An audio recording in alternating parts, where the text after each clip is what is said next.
This week on the FarrCast, Michael welcomes one of our favorite guests, Jack Bouroudjian, who over the past 9 years of doing the show has proven to have one of the clearest crystal balls in the business. Jack shares his thoughts on risk management and why he thinks the markets might have a bit more room to run. Dan Mahaffee gives us the latest on government shutdown talk, and we kick the show off with Kenny Polcari on markets. And now, let's get to your host, Michael Farr. Welcome to the FarrCast. I am Michael Farr. Thanks so much for joining us again this week. It is the 8th day of October 2025. We're a day early this week, trying to fit everybody in.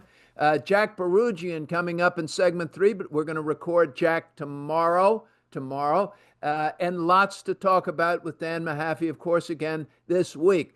This shutdown thing isn't polling well. This government shutdown isn't polling well, particularly cutting the health care benefits. Even the Republicans are backing away from the Republicans. Marjorie Taylor Greene backing away, saying, I don't understand why we're going to do this to benefits. I don't understand why we don't have a plan. And the Democrats are loving it. That's not good. That sort of dissension from leadership that seems to be in complete control and yet divided. And now you think, where are we going? What are they doing? Where are they going to take us? So, as that moves on, my friend Greg Valliere suggests that the president is a keen reader of polls, and he's not going to let this go against him if he can possibly help it. He's starting to see it go against him. The poll numbers are not coming his way. So, Valliere says, look for a resolution this coming weekend, maybe beginning of next week, but he's going to throw them in a room and make them come out the right way. Don't worry too much about your health care benefits quite yet. And pay attention to the air traffic controllers. They control a lot of the pressure here ultimately. Okay, folks, that's the Washington side. We cover Wall Street, Washington, and the world, and Washington has a lot of control right now. Kenny Polcari has told you for years that what you see in Washington and what you see in international events moves the short-term needle around, but it really doesn't do a whole lot to the long term. That's worth listening to, too. It's just volatility. It's noise. Pay attention to the price of fish is the other way you'd look at it in the fish market. Stock prices are still near all-time highs. Bonds are showing that there's still a bit of danger at a 410 on the Treasury. The dollar has rallied back a little, but over the past couple of months has gotten substantially weaker. Oil at 62, meh. It's not showing any real global growth. And at the same time, there is a group called OPEC Plus. OPEC Plus is just what you think it would be. It's a group within the group of OPEC, and they've increased supply. And that increased supply is keeping those oil barrel price per barrel down. Gold, on the other hand, is either an inflation gauge or a fear gauge, or you can look at it a number of ways. It's not the demand thing. There used to be a big argument about gold, and it was demand, and there are over 1.4 billion people in India, and gold is a huge part of Indian weddings and all that. It was such a nonsense argument, but people loved it there for a few years. Gold is over $4,000 an ounce. That's amazing. That's well more than a double in the past 2 years on the price of gold, And then cryptocurrencies are back up, pretty much near their highs. Bitcoin flirting. Now it's 122,000. It's flirting up to 125,000. That's pretty much been the top on Bitcoin. Now, I was invited for my final swan song to the Hospital Investment Committee, on which I served 22 years and chaired. Jenny Harrington now chairs it. I brought her in as chair, member of the committee, then co-chair, and now she is the chairman as I have retired after 22 years on this board. I had a few final words to the committee, and they were these. The thing we learn from history is that we don't learn from history.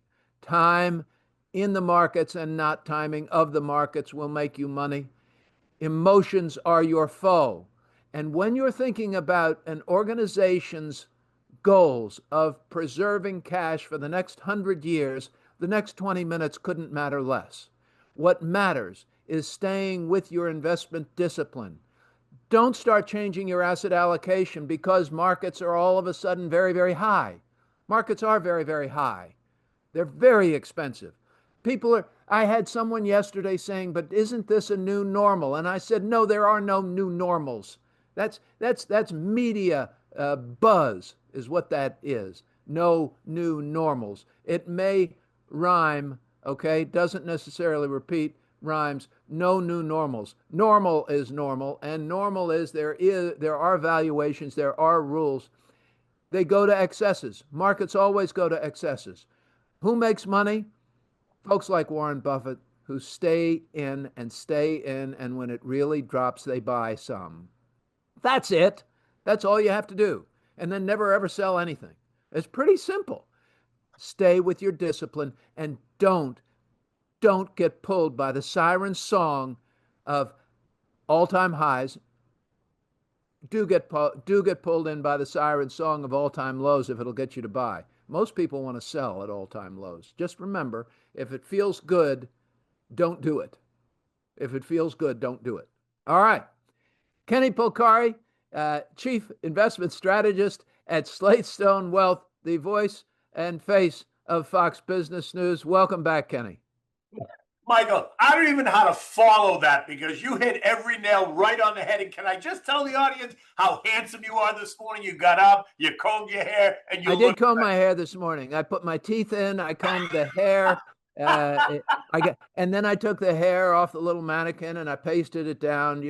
It's great. So my wife helped me out of bed, and yes, it's just you gave great. a comprehensive analysis of exactly where we are, the concerns, the things you should be worried about, kind of what the market's worried about, what's happening in D.C. And I would agree with you. I do think that they're starting to get anxious down in D.C. When I heard the Marjorie Taylor Greene thing this morning, I thought, okay, they're going to start to fight. And this is going to bring an end. But look, the prediction market said that this was going to be over by the end of this week or very early next week. And that's what it looks like is going to happen.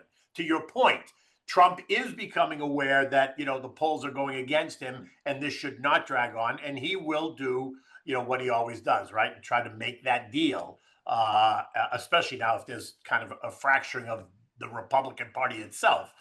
So we'll hear more about that if other members are getting worried. But now to your point, let's get to stocks. Yes, we are at the highs. Doesn't mean we can't go higher. You and I have been talking about that for a month now. I thought we were high when the S&P was at 6,500. We're now at 6,700. Right? You weren't wrong at 6,500. You weren't wrong. No, it was high. It was high, and I don't think I was wrong. But I also it was expensive. That's right. But I also didn't hit the alarm button and say, oh, my God, sell everything. You should not be doing that. As long as you've got a well-balanced, diversified portfolio, yes, you have to recognize that the market is high, but you can massage that by, you can trim a little bit here and rebalance. If you're out of whack, you can add new money to underperforming sectors to kind of help balance out your portfolio. There's a bunch of things you can do, but getting out of the market and saying, I'm scared, I want out is not the long-term answer. If you're a trader, go right ahead. If you're a long-term investor, that's not what you should be doing. To your point. I've said for years, and it's been a while since I've talked about it on the FarrCast, there are three phases to every bull market and every bear market. The first phase is disbelief. The phase is disbelief. The second phase is acceptance. And the third phase is either fear or ebullience. You're either thrilled or you're panicked in the third phase. And the key word in the third phase that you will hear every time in every high market and every low market, the key word is there's still more to go. More is the key word. More. It's high, but there's more to go. And there are the sycophants of a bull market who show up, and it's like the folks in court who just want to be very the kingly, queenly court, who just want to flatter the sovereign. We haven't seen any of those, have we, Kenny? Who just want to flatter the sovereign, and they say, oh, it can go more. Oh, you're better, or you're more handsome, or you're this, or you're that. And this can go higher. And there are so many. Let me explain the new paradigm. There's been a paradigm shift. Oh, that was a good one, wasn't it, Kenny? Right. We heard that. We've heard that at tops of markets before. A paradigm shift. A paradigm shift means we need to come up with some explanation about why this stuff is so expensive, because we're all sitting spat when we're looking at our accounts and we don't want it to end. Right. Tough what you want. Look at the damn numbers. And by the way, when it's going down, those are the toughest times because the people who explain all of the fears and why it's going to go lower, they tick off data points like they're real facts, right? They want to give you 4 arguments as to why it's going to continue to go lower. And the one who looks like a complete sap is the guy who goes, I don't know, it doesn't look that bad to me. And that's when stocks are down 20 or 25%. And that guy who is speaking the truth and says, I don't know, it doesn't look that bad. We're seeing valuations we haven't seen in a long time. I think maybe we should buy. People look at him like he's an idiot. I mean, truly, like somebody should go wipe his chin for him. And that's the guy you should listen to. So always try to at least listen to those outlier voices. And one of them right now, folks, is on the FarrCast, and Kenny Polcari is saying, hey, this is expensive. So, Kenny, you're not new at this. You've been here for 40 years plus. So have I. So why are you saying, why is it just that it's high? Because it just, whenever it gets high enough, and then a month from now it could be higher. And are you going to feel stupid? No, I'm not going to feel stupid because I recognize, to your point, that, the momentum behind this, that it does have room to go. It does feel like, while it feels it's getting toppy, there's this fear of missing out specifically in this AI trade. Every day there's another headline about the moves that AI is making and what this is going to mean for the future. And these stocks are way undervalued. And oh my God, I got to jump in. Well, guess what? That's just going to continue to push markets higher, which is okay. You're in those names, you are participating, but that doesn't mean you have to follow the herd. It means that you need to make sure that you're focused, make sure that your plan is what it is. And if the market goes higher, it goes higher. But when it starts to correct, and to Michael's point, when it starts to correct, it'll probably correct swiftly. The way it did in April, in 5 days, we were down 14%. Remember how you felt in those days. You were getting nervous. You were getting panicked. If you listen to some of the people out there, they were talking about the end of the world coming, 4,500 on the S&P. Okay, we traded down to 54.75, I think, and we've added $17 trillion of value off the bottom, right? Your account today is in a much better place than it was in April, unless you panicked and hit the sell button. Right? I'm going to confess. I'm going to give you a personal confession. Let's just keep this quietly among ourselves, please. Just quietly and privately among ourselves. But in April, when it was down, I was looking at things and looking at individual valuations, and I knew what I was supposed to do, but I didn't know what to do. So I just bought some S&P 500 index fund in my own account. Right. Holy crap. I mean, I did it with a shaking hand. When I hit the buy, my hand was shaking. I was like, God, but I knew it was down over double digits. And I said, okay, this is when I'm going to take a nibble. I'm going to buy here. If it had gone down more, I would have bought more. But, and that particular position, S&P 500, you can see what it's done since. Past performance, and that's the point. You felt so uncomfortable doing it. Yes. Right? When you hit the button, it was uncomfortable. It's got to be uncomfortable. That's exactly kind of the feeling you have to fight. When it gets uncomfortable, as long as you're not buying crap, right? You're not buying stuff if you're buying good, solid, large cap, mega cap names across the industries that you're invested in, industrials and healthcare and basic materials and tech, whatever, as long as you're buying those names and it feels uncomfortable, that's okay. Year and a half ago, Kenny, I'm going to tell you the other side of it. A year and a half ago, Kenny, I bought a stock on my son's recommendation. It went up about 4-fold, and I sold half of it. Okay. It's now up 6 or 7-fold. Okay. I sold a little. Actually, I gave a chunk to charity. It's just great. It's been one of those. It was an outlier. I bought it, as a speculative, and it worked. Okay, so it worked. You think I was stupid to sell it? And I had to pay a short-term capital gain, but I couldn't explain to you why the damn thing was up 4-fold. 100% right? No. And you sold half your position. So you took your money off the table. Now you're playing with house money, right? Yes. So if it went to zero, guess who won? you won. And if it went higher, guess who won? The charity won, you won, right? Your portfolio won. You know what it takes for me to pay a short-term capital gains tax? Yes. Huh? I lose my mind. It kills me. It kills me to pay short-term capital gains. Well, you should take some short-term losses, and then you'll pay yourself off. Come on, Kenny. I don't have losses. I don't. Of course you don't. Okay, ladies and gentlemen, of course I've got losses, and I've booked them, and I've got them stacked up because I do tax loss harvesting too.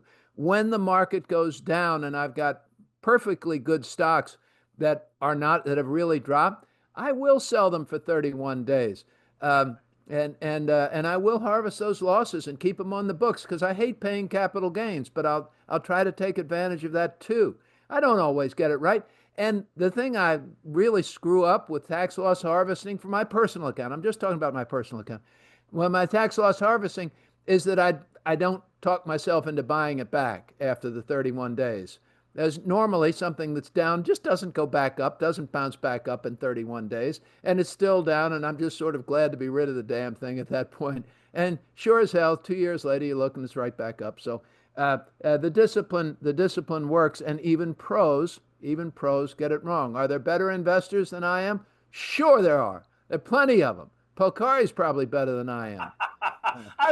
You beat me to it. I was just aching to say that. Well, and I excel at humility, and that might be one of the most humble comments I've ever made, that Polcari might be better than I am. In the absence of true humility, false humility will probably suffice. So, okay, Kenny, we have our disciplines, pros struggle, and our final advice to Fred and Ethel: things are expensive, and talk with your advisor about your risk exposure. Make sure that your risk exposure is in keeping with your long-term investment discipline. If it needs to be adjusted, adjust it. But do not react to the overall market level and say, I'm going to sell and I'm going to do this and you're going to screw it up. I promise. And you're just going to cost yourself money. If you have an advisor, talk to him. And if you have a plan, stick to it. Final word, Kenny Polcari. I can't add to that because you're absolutely right. I'd say the exact same thing, is that not to panic. And if at all you're nervous, then you need to just go over your plan with the advisor, check your risk score, check your time horizon. The time horizon is very important. Look, you could be 70 and you got a bunch of money, but that money's for your grandchildren. That might be 50 years out. You have absolutely nothing to worry about. Right? Versus money that you need tomorrow. Then you have to be clearly much more conservative. But that's the conversation you have to have with your advisor. And that's why guys like, Michael and I are around. We're here. We've got the experience, and we're happy to help. The schedule for the worship services at the Church of Polcari and Farr will be posted on the FarrCast website soon. Be sure to sign up. Bring your ledgers. And bring your dollar bills. We take donations at the Church of Polcari and Farr. All right, coming up, Mahaffee. We'll be right back. Please stay with us. Thanks, Kenny.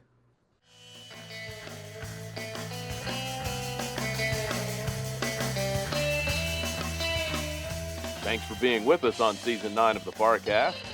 And now, political analyst Dan Mahaffee and your host, Michael Farr. Welcome back to the FarrCast.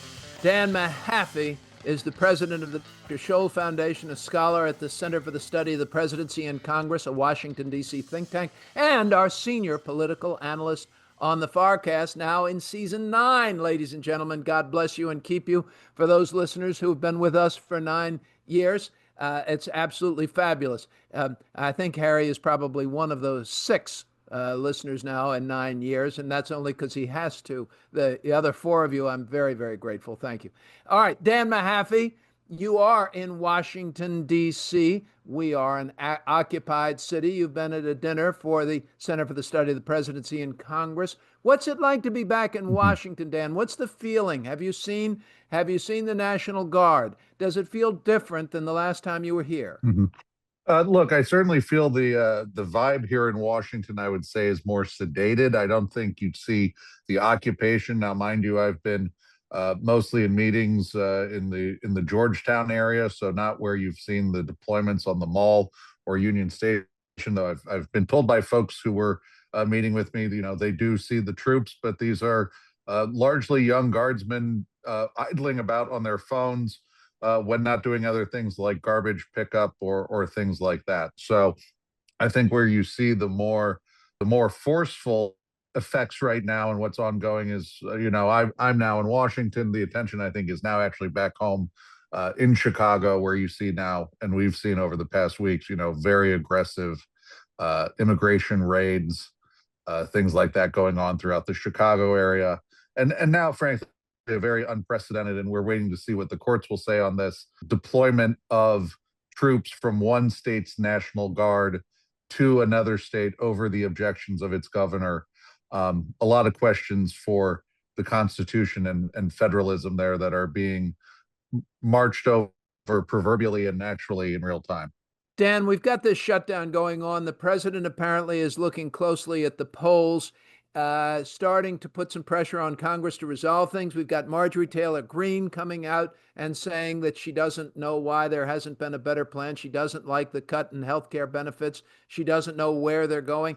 If the leadership is complaining that they don't have leadership, what does that mean? And does this House divided get itself back together? Yeah, Michael, I think this is an interesting thing, and I'm pause the record scratch, needle scratch sound effect. I'm agreeing with Marjorie Taylor Greene on the air here that the absence of a plan for this is reflective of a broken policy process, and one that I think is reaching the limits of presidential decision making. So much of this is requiring the president to weigh in, be the deal maker. The inability of certain things to be delegated down or to even have a plan coming into the shutdown.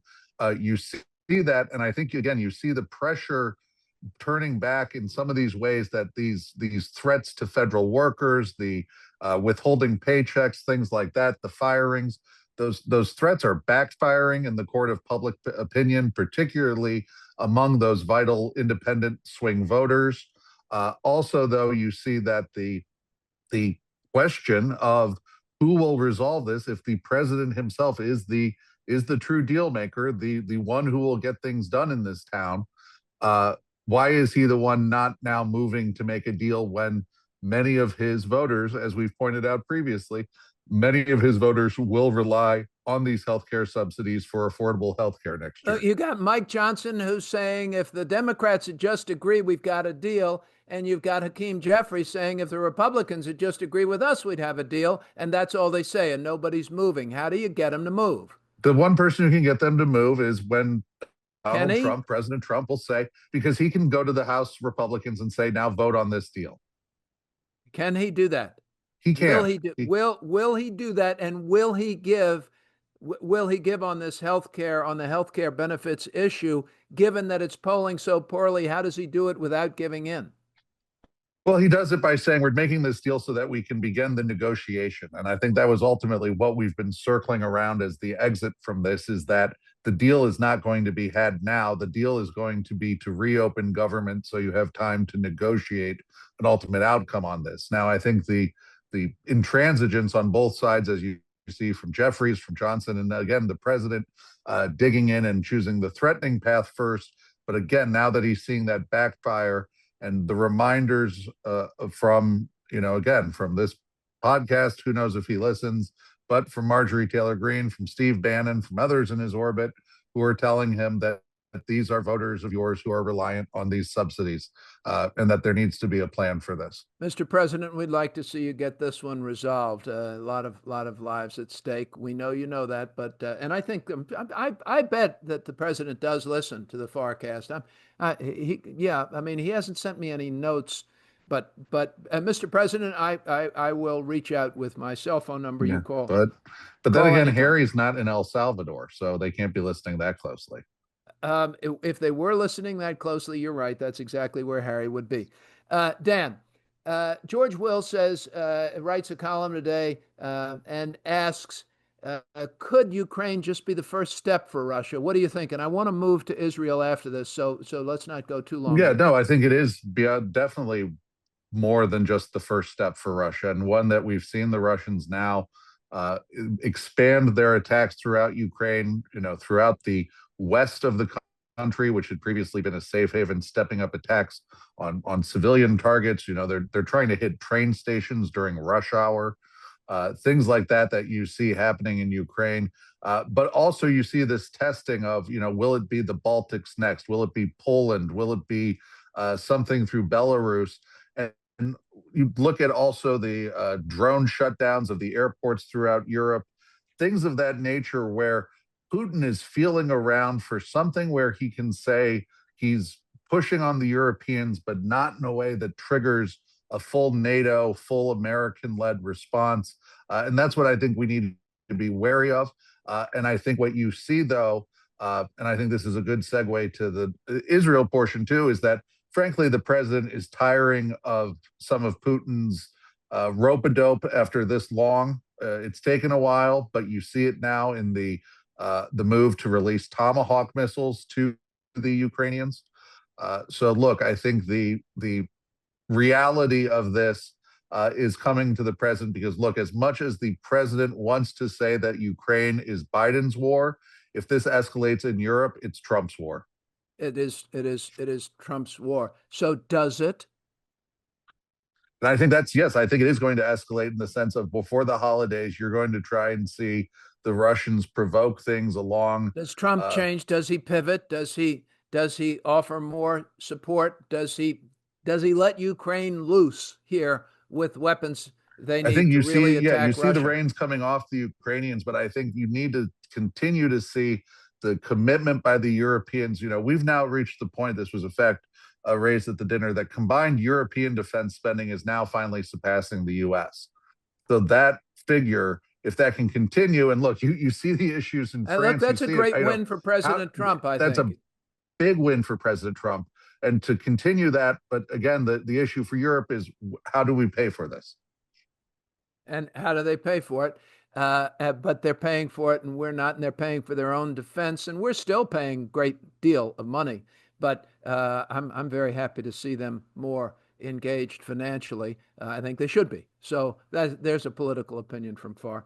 Okay, Dan, as we look to Israel, I want to drill down on a very uncomfortable topic here, and we only oddly have just a couple of minutes to do it. But there's a notion after the Hamas attack of 2 years ago in Israel that the Israeli response has been one of genocide. In pursuing Hamas in Palestine, there is a Palestinian genocide, and everybody in Palestine, what that means is being wiped out, killed, murdered in the pursuit of these few Hamas, and that Palestine's caught in the middle, and Bibi Netanyahu doesn't care. And this is something of a normal Israeli response. You punch us in the face and we come and wipe out your village. That's just the way Israel does it, and nobody should punch us in the face ever. This is a historical paradigm, if you will, for Israel.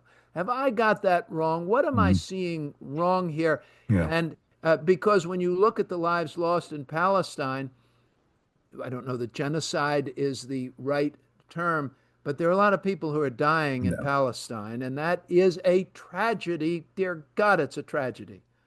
Yeah, Michael, I think let's go through it, the three layers, I'll say, of this. The first layer, I think, is what you point out most correctly, is Israel was punched in a way that, by population proportion, think of it as, 10 9/11s occurring, 2 years and a day ago. So that was a incredible assault that provoked 10 9/11s. Okay, got it. 10. That provoked a response that in many ways demonstrates Israel's commitment to showing its enemies. Look at the Munich hijackers, the all these things that Israel's done. Israel will go spare no expense to get their enemies and destroy them. Look at it, though, on the other hand, politically, you have the dynamic of Netanyahu needing to stay in power and having a very far right cabinet that does have designs on the control of all of the Palestinian lands, Gaza, the West Bank, and others. So that, along with the wartime situation, has then created the third layer. So the security layer, the political layer, and then the third layer of the reality of frankly what has happened to the Palestinians. And this is not my statement; it's the statement of scholars on genocide. That genocide is taking place. You can read their statements, read the rebuttals. As I said to our listeners last week, go find the sources. You can go read those reports online. You can read the rebuttals of the Israeli government, of Israeli scholars. But at the end of the day, Michael, it is one of those greatest humanitarian tragedies in a region that has given us humanitarian tragedies for millennia. For millennia, yes, and yes, indeed. Does it get resolved now? Do they agree? Can this killing basically be stopped? This will by stop this soon agreement? because the president's patience with Netanyahu has run out. His desire to end this conflict. Again, these were wars that were supposed to have been ended by Trump before inauguration, if not 24 hours after inauguration. So there's a desire to, and the lack of patience now, given it's seen that we've completed what we've done on Iran. Frankly, the administration was outraged by Israel's attack on Qatar. All of that has really shortened the amount of patience that the president has for Netanyahu. And you even get these releases of the phone calls where they're updating each other on the terms of this latest deal. And Trump's reply to Netanyahu was purportedly, "Why are you so negative?" Oh my. Okay, so do you think that this war in the Middle East gets resolved in the next few months? Resolution, no. But do we see a stop to the killing in some way? Yes. Yeah, in the next couple of months. Well, thank Yeah. God for that. There's been also, and I've got to go, Dan. There's also been this notion that we've heard that Bibi Netanyahu will be prosecuted for various crimes should he leave office in Israel. He'll lose power, and therefore he needs to remain in some sort of war somewhere around the world, likely somewhere in the Middle East, and that if this stops, he'll start something else because it is the key to his political survival. Is that accurate? Is it overly cynical? It sure sounds very cynical. Look, it's overly cynical. You cannot dispute, though, the miasma of corruption allegations that surround the entire Netanyahu family at this point. That said, though, the patience of the Israeli public, I think, for continued conflict is waning as well. If President Trump's patience is running out, for the Israeli people, it was one thing, again, to respond to that horror of October 7th and pursue Hamas to the ends of the earth.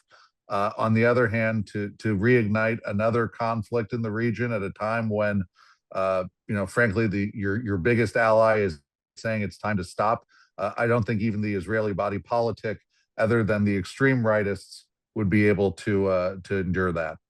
The police around in major cities say if you have a violent person who is on drugs, various drugs, but is completely stoned and violent, you have to shoot to kill, because if you don't kill them, they're going to keep coming at you, right? They're crazed. They just keep coming at you.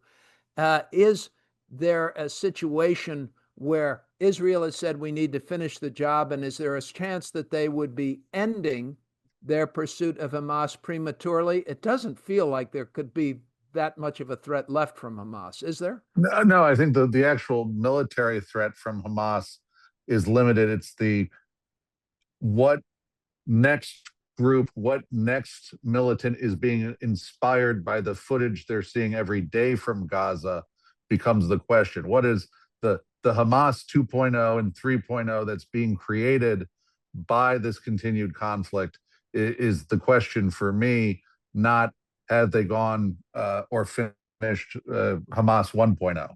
Well, I mean, okay. What does that? I know I got to go, but what does that look like? I mean, you're out of your mind if you mess with Israel after you've watched this. I mean, Well, you're out of your mind, but then what you see is a more diffusion of the tactics, this rhetoric, this true, people don't know what they say when they're saying this, but when they say malarkey like globalize the Intifada, things like that, the attacks on synagogues, on, it's not just a Israel Arab narrative. It becomes one that subsumes a broader global anti-Semitic online disinformation type way that then complements the terrorist activity that you see in the kinetic world. yes, those with profound opinions and precious little information. Great, they're always so helpful. We're coming back with Jack Bouroudjian. Please stay with us. Michael Farr and the FarrCast are proud to support Heroes, Inc. Heroes supports the spouses and children of law enforcement officers and firefighters who gave their lives in the line of duty to the greater Washington, D.C. community. Their singular goal is to honor the supreme sacrifice made by these individuals by caring for their families. Heroes' work begins within 24 hours of the tragic loss and continues indefinitely. We invite you to learn more about Heroes' mission at heroes.org. We hope that you will consider supporting Heroes as they endeavor to honor those who protect us. That's heroes.org. Heroes, here for you, here for good. And now, back to the FarrCast and your host, Michael Farr.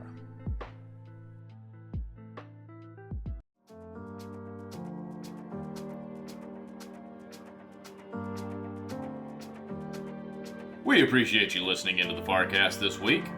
And now to introduce this week's special guest, here's your host, Michael Farr. Welcome back to the FarrCast. And ladies and gentlemen, you heard it here first on the FarrCast with Leland Vittert. He was on and discussed his book, Born Lucky. It has now made number 4 on the New York Times bestseller list. Number 4 on the New York Times bestseller list. He asked me to extend his great thanks to all FarrCast listeners who helped and went out and bought books. If you haven't bought one, you should. I'm telling you, folks, it's a great read, Born Lucky. Great FarrCast today. I'm happy with this one, folks.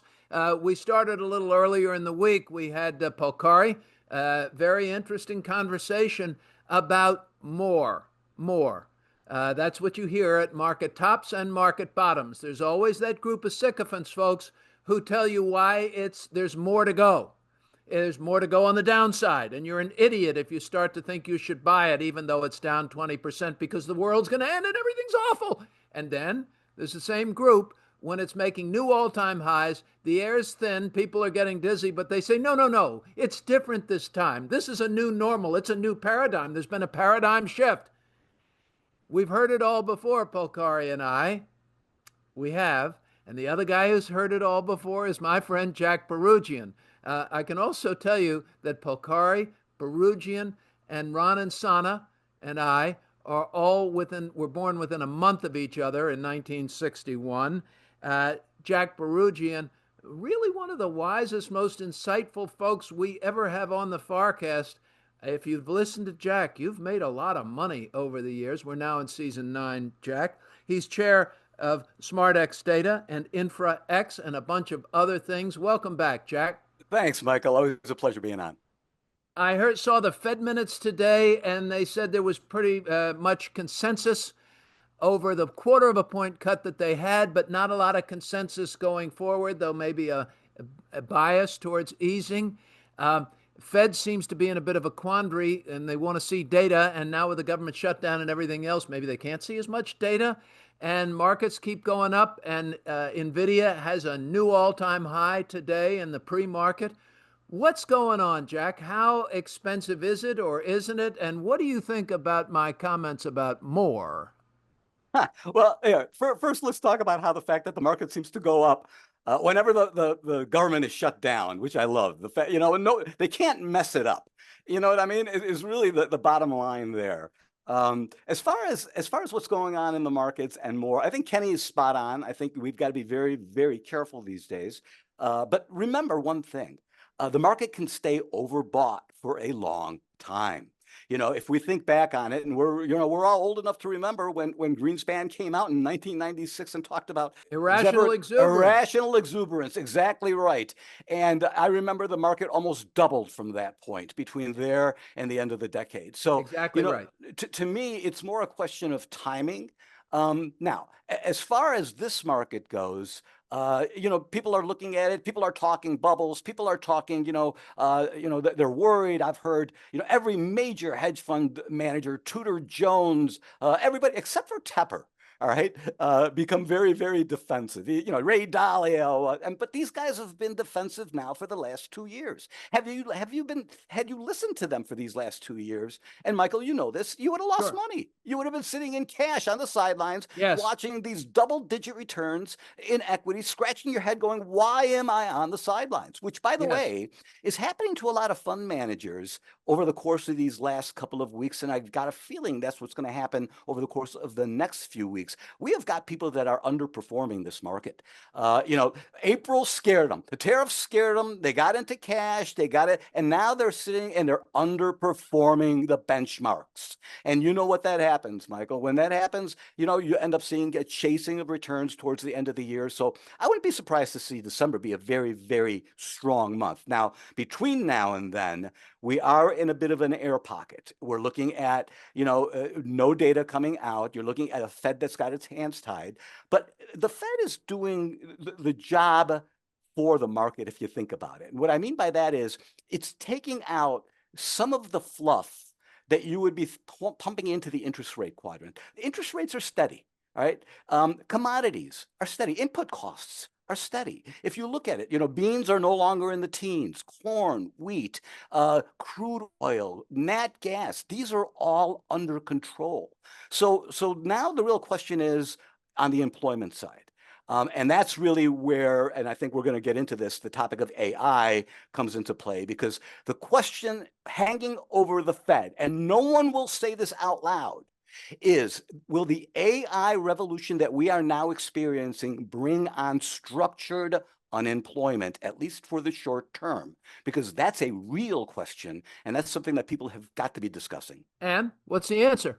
It will. It's just like it did during the computer age. Look, my dad used to sit around and put fonts together on film, and all of a sudden his business was gone. But guess what? For every one of those jobs lost, there were 10 created in the digital age. I see that happening exactly now, whether it be robotics, whether it be automation, whether it be just pure intelligence within the enterprises. You might need less people to do it. I mean, I sit there and I end up creating an entire platform at times, over the course of a couple of days, which would have taken me months before. All right. When I put together these things, I am amazed at the power that I am dealing with. This is not just, a new tool. This is a real revolution that's taking place, Michael. All right. Okay, Jack, we got a real revolution going on. We totally agree. We've got valuations that are historically at nosebleed levels. Should people not be concerned about buying an S&P 500 index fund that's got 35%, 40% in 7 stocks? I would say yes in a different day. And had you asked me that 20 years ago, I would have said yes. You got to be careful. Now I'm questioning that kind of logic, Michael. What logic are you questioning? Questioning too expensive? Questioning whether it's too expensive. The way the market feels to me, with what is coming down the pike. Remember, we still have not felt the full effects of tax relief, of regulatory relief, of everything, full, depreciation. These are things that are going to really put wind in the sails of this economy, all right, and give us the bottom line profitability that will grow us into this earnings projection that we're painting into the market right now. Now, when you couple that with the fact that AI in and of itself, when you use it as a tool, makes you more efficient, makes you more profitable. All right, it gives you your capital outlays. Again, you might have less employees to do the job, but those employees might be working someplace else, creating another structured product or something else that's been created primarily because of AI. Think of what can happen in healthcare. Think of what can happen in the field of energy. I mean, we're talking quantum computing now, Michael, that can change the world. And you and I talked about quantum computing, face to face about a year or two ago, whenever it was. And those were penny stocks. And you know what? We bought a couple of them just to sit on them and see it. Because I'm thinking to myself, look, what do I know? You know what I mean? And sure enough, we're starting to see that start to come to fruition. And for me, it's more the lesson I was taught by Merton Miller. And I think I've shared this with you, the great Nobel laureate. I sat on the board of directors with him at the CME Group. And he turned to me in 98 and he said, Jack, my boy, I don't understand this internet thing. Other than information, I don't get it. What good could it be used for? Right? He goes, then again, what do I know? When they created the steam engine, it was created to pump water out of coal mines. No one thought it'd be good for anything else. And when he said that, it kind of opened my eyes a little bit. And that's the logic now I'm using with what is happening today with this whole AI when I say revolution, it's really a shift that's taking place very slowly under our feet, but then all of a sudden it'll speed up.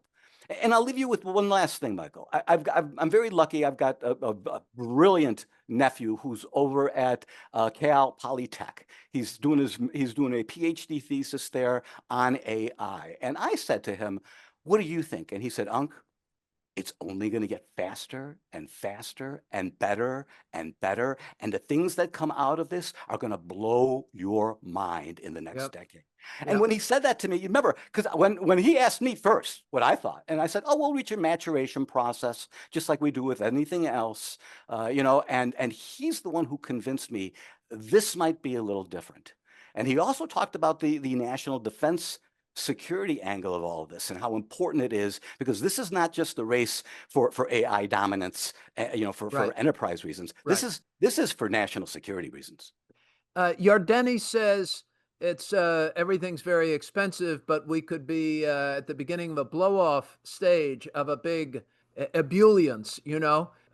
Maybe the irrational happiness continues here. And we get that 6-month period that just continues to go up another 20% from here, even though things look historically very, very full. Well, Michael, people are getting too bearish all of a sudden. I mean, think about it. People are buying because they have to buy. Is what I've heard that time and time again from fund managers. People aren't buying because they look at valuation because of the old metrics that they used to use, and they're buying because of that reason. They're buying because they're trying to keep their jobs at the end of the year in many cases. So, for me, that's not a real reason to buy. And one of the reasons you see this fluff take place, especially like in things in gold and the gold miners, you're seeing the fluff in certain areas. You think there's fluff in gold now? Jack, you've been a fan for years of the precious metals. You said you were buying precious metals a year or two ago, consistent about that.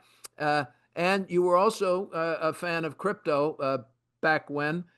So you think there's fluff in gold now? You don't see $6,000 an ounce? You know what? Maybe in another couple of years, but right now I could see it pulling back $500 or $1,000, especially if the dollar starts to strengthen a little bit. That takes you back to $3,500 an ounce. That's still expensive, isn't it? No, not really. Not when you think about the depreciation of the dollar, or the debasement that we have seen over the course of the last decade to 15 years. It's a gauge for inflation, then, is what you're saying. Absolutely, without question. And more importantly, you've got central banks that are buying it. And there's a lot of demand, globally for gold. So, to me, it's more a question of where's the real functionality in gold? When you buy gold, you've got to sit on it, and hopefully it makes you money if it goes up. All right. But it's not like buying into a company that's creating something. It's not it's not one of these. Are you buying it, Jack? Are you buying gold here? Or are you selling? I'm holding it. Let's put it that way. It used to be where I try to buy a little bit every year. But at this level, I think, I would hold it and wait for the rest of the market to catch up. Because it sell it, Jack. What would make you sell gold? Death. Death. I hate to say it that way, but it's the kind of thing where, You mean your own, correct? My own, right. Yes. I'd probably end up, I'm a big believer that just a little bit of the net worth should be put, and that comes from my Armenian background, you know what I mean? You've had to run from, my family's had to run for 5 generations, so hopefully it'll never have to happen again, but you know what? We're going to have a little bit of gold there just in case. Okay. A little bit of gold in reserves. You're not a seller. You might not be a buyer at these levels then. What about crypto, Jack? I think crypto is, It's taken on a new life form with all of the stable coin usage. And that's really one of the keys. People are always talking about Bitcoin when they talk about crypto. Start looking at stable coins. Start looking at the way they're being used, the efficiency of capital. All right, instant settlements. There are exchanges now that are being created that are using that very thing so that you don't have that T+1, T+3 back when we remember it. All Yes. right, those huge capital efficiencies are no longer present with the stablecoin usage, and I think that's going to be more the norm. You can see it becoming mainstream, especially with Circle, and I think that's one of the keys to crypto. So I'm a big buyer and a believer in crypto. I don't see it going tenfold the way it did. I think the easy money of crypto is behind us. I think what we see from here on out, we could see maybe Bitcoin double from here, but I don't see it at $1 million in another 2 years. And that's A lot of people do. I know they do. And those are your wide-eyed optimists. And those are the people, by the way, that are going to be leveraged up as we know it when it takes its 20 to 40% downdraft, which is inevitable because every one of these markets has always got its boom and bust cycle. You know what you have in every big stock market crash, in the bursting of every bubble, asset bubble, stock market, tulip bulbs, you pick it. The one thing you have in common with all of them is leverage. Leverage and you euphoria. Don't have a bubble without leverage. Oh, and there's always the euphoria. Yes, that's Are it. we entering the euphoric stage, Jack? Yeah, here? yes. Well, we are with gold, and that's why I started to worry about gold. Well, when I get into an Uber, and he asks me, he starts talking, and I'm one of these guys that'll talk to Uber drivers. A lot of people hate talking to Uber drivers. You know what? And I'll talk to him, and he'll ask me what I do, and I'll tell him, I'm in the markets, blah, blah, blah. He'll go, oh, I'm buying gold. I'm buying gold. Gold's going up. When I start hearing that over and over again from people that aren't really market people, then I start getting concerned. It's one of those things that happened back in the late 90s. We remember it. You get into a cab and, the cab driver would tell you about the latest, 4-letter stock he bought that went from $1 to 10. You know what I mean? And now, he's the greatest stock trader in the world and he's going to leave the cab business in another year and he's going to go buy a mansion on Long Island. I remember hearing that from people, so, to me, we're getting to that level in certain asset classes. We're not there yet because people don't understand AI. People really don't understand it. People don't understand, quantum computing. They don't get it. They don't understand the vision of where it can take us. Yep. And that's why a lot of them will be left behind. I remember in the late 90s, I was at a lunch at the Willard Hotel. There were probably a dozen, there might have been 15 people there. It was a Friday afternoon. Abby Joseph Cohen and other. It was kind of a room with a few exceptions like myself of some fairly heavyweight guys like Bouroudjian and others, and discussing some market things. And as I stepped out of the room and towards the middle of the lunch, this ancient waiter, lovely man, looked at me, said, I'm surprised you all are here on today for this lunch and all of you in one room for talking about markets. I said, you're surprised we're here today? He said, yes, sir. I mean, it's Friday. I said, you think we're going to the beach? He said, oh, no, sir, but today's triple witching. Now, triple witching, and I went back and sold. I went back and sold that afternoon.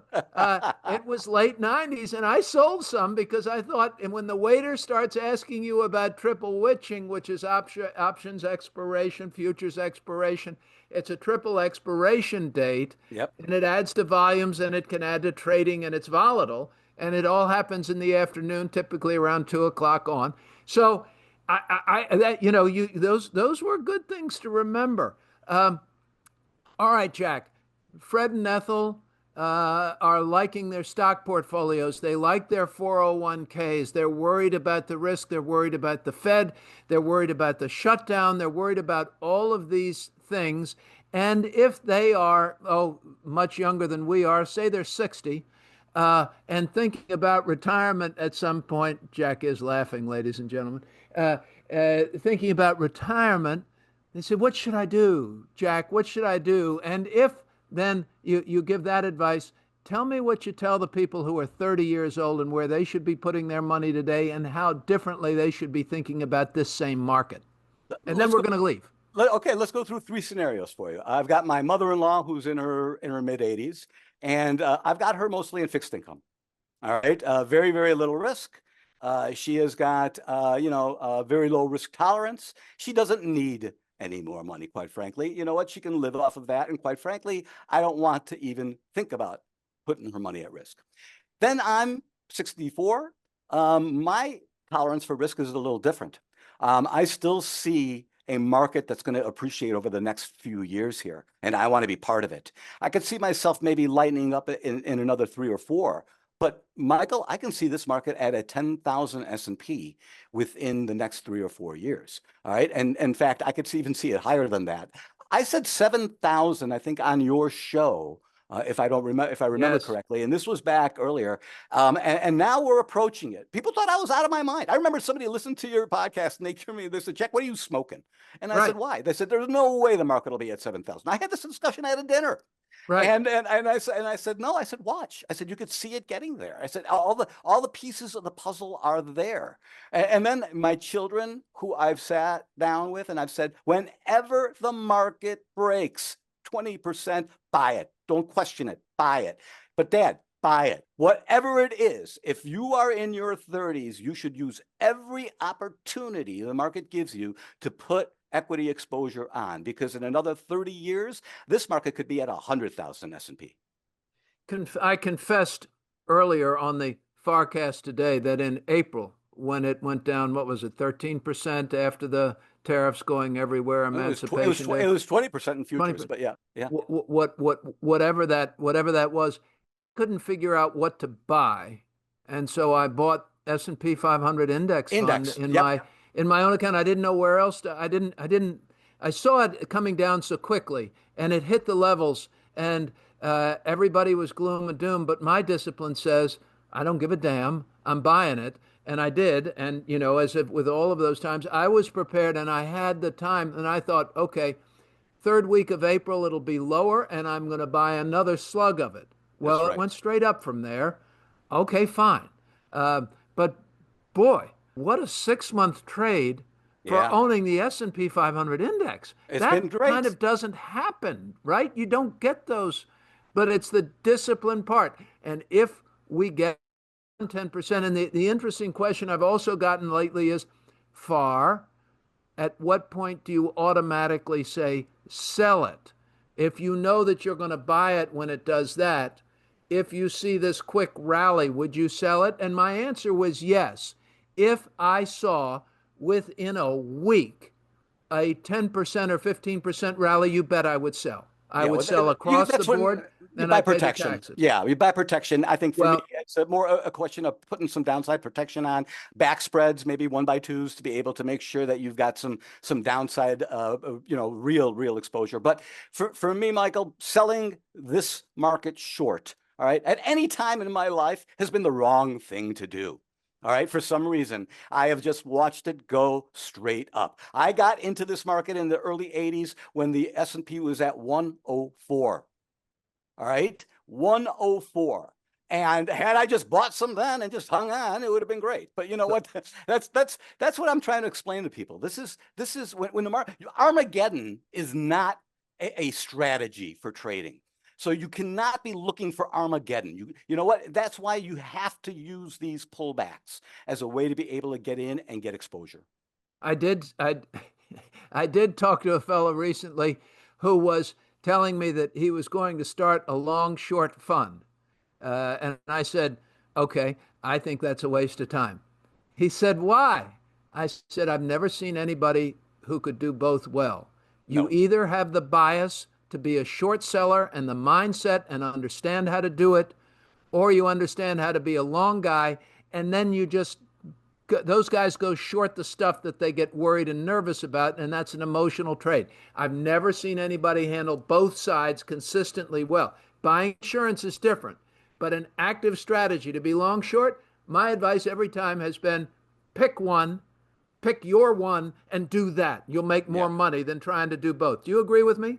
100%. I think that, you know what, you're fighting against the rest of the civilized proprietary trading world when you try to do that. That's just silly to me. Look, If you want to have a long short strategy, go find a short seller manager and give him half the allocation. yeah, give Chano something, and then Yes. and then give Michael Farr something. There you go. Now you got, you know what, you got both sides of the equation covered. Well, I agree with half of that, Jack. You don't have to give Chanos anything. Just send it to Farr.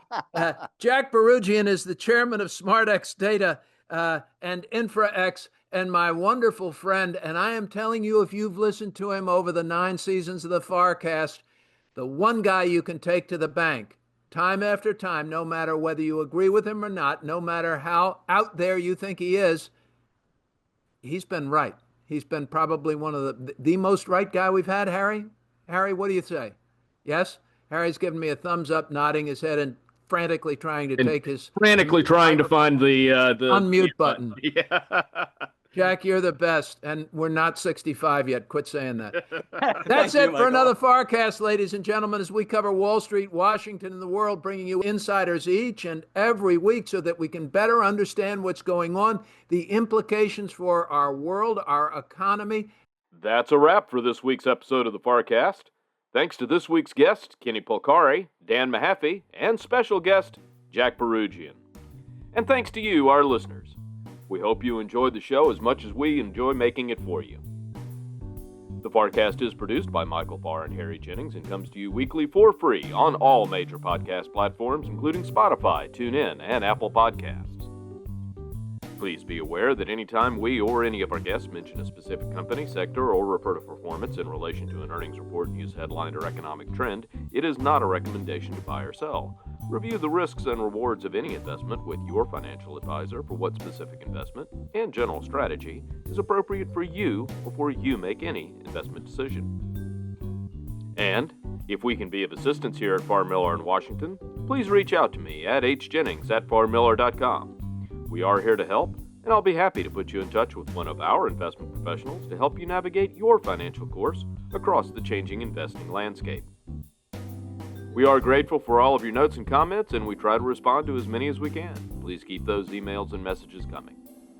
We'll be back with you in coming weeks with a slate of guests from across Wall Street, Washington, and the world, including retired Admiral Terry McKnight, Shelby McFadden from Motley Fool, as well as more from FarrCast fan favorites like Jim Lebenthal and Jim Urio. Until next time, take care, stay safe, and stay healthy. And thank you for listening to the FarrCast, Wall Street, Washington, and the world.